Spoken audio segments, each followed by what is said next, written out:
अमित महतो का ये जो कदम है, ये उनका जो सोच है, ये बहुत सराहनीय है। वो झारखंड वासियों के बारे में सोच रहे हैं, वो अपने बारे में नहीं सोच रहे हैं। आदिवासी मूलवासी सामाजिक संगठनों के संयुक्त मोर्चा के कोर कमेटी के सदस्य अंतु तिर्की जी। अंतु जी, अमित महतो का जो स्टैंड है कि स्थानीय नीति नियोजन नीति अगर लागू नहीं होगा तो 1 महीना में वो 20 तारीख को इस्तीफा दे देंगे जेएमएम से। तो ये आदिवासी मूलवासी संगठनों, क्या उनका कहना है इसके बारे में?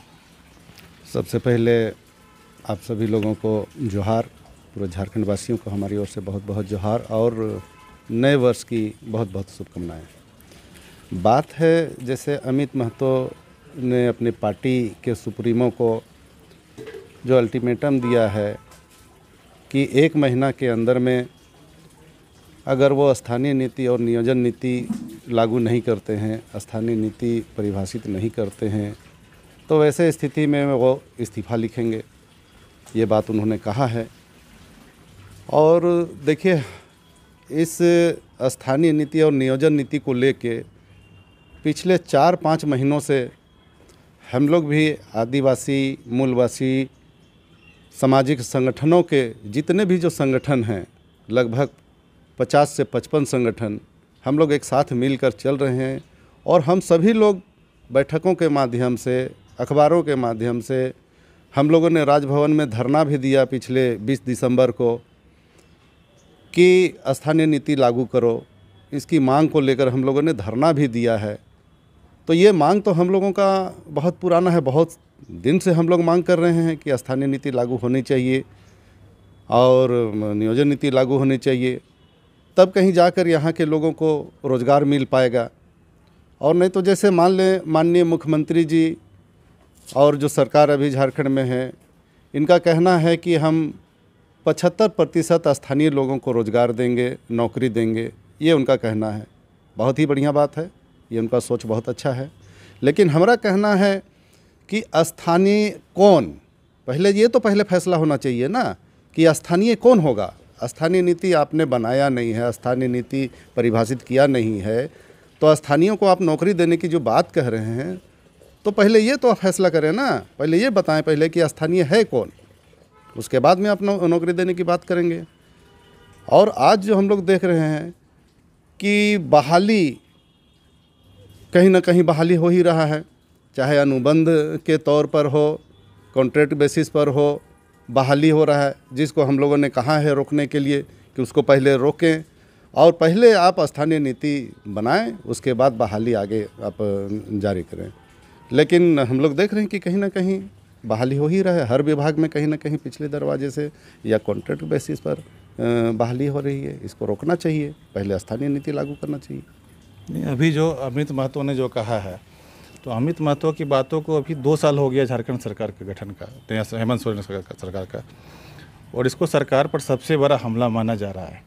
क्योंकि इससे पहले भी आप लोग या अन्य लोग भी सरकार की आलोचना करते थे तो मुख्यमंत्री का सीधे नाम नहीं लेते थे। लोग ये कहते थे कि कांग्रेस के कारण ये नहीं लागू हो पा रहा है, या फिर जो साथ में देखिए आसपास जो लोग हैं वो मुख्यमंत्री को बरगला रहे हैं, इस तरह की बातें होती थी।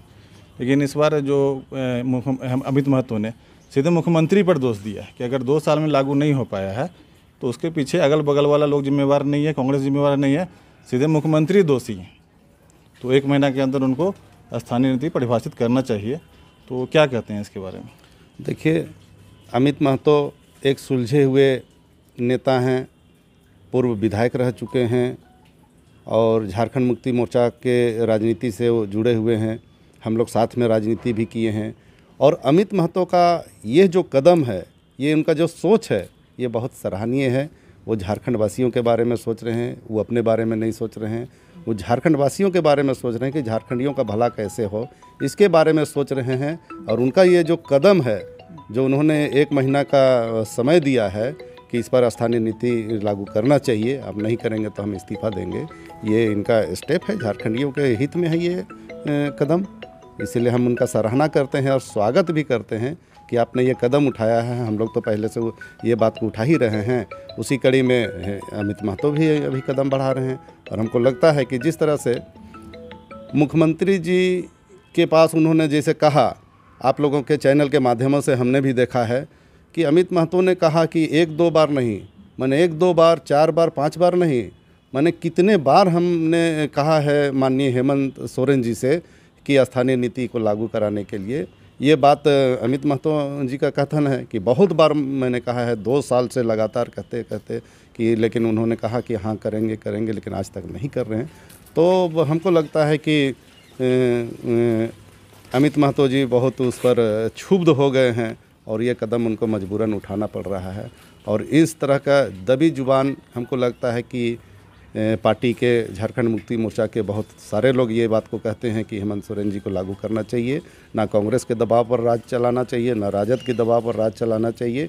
यहाँ के झारखंडियों के लिए ये राज बना है, ये झारखंडियों के लिए ये सरकार बनी है, तो झारखंडियों के हित में काम करना चाहिए, ना कि किसी सहयोगी दल के दबाव में काम करना चाहिए।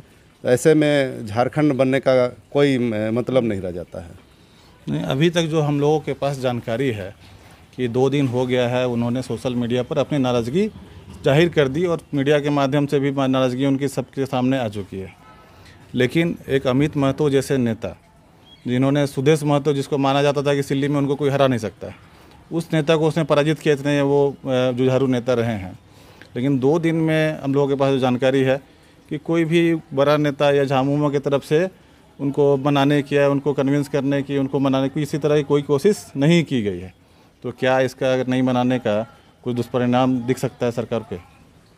देखिए, अमित महतो जो है, झारखंड में एक नाम है अमित महतो का, इसलिए कि जो पूर्व उप मुख्यमंत्री जो रह चुके हैं सुदेश महतो, उनको हराने का काम किया है।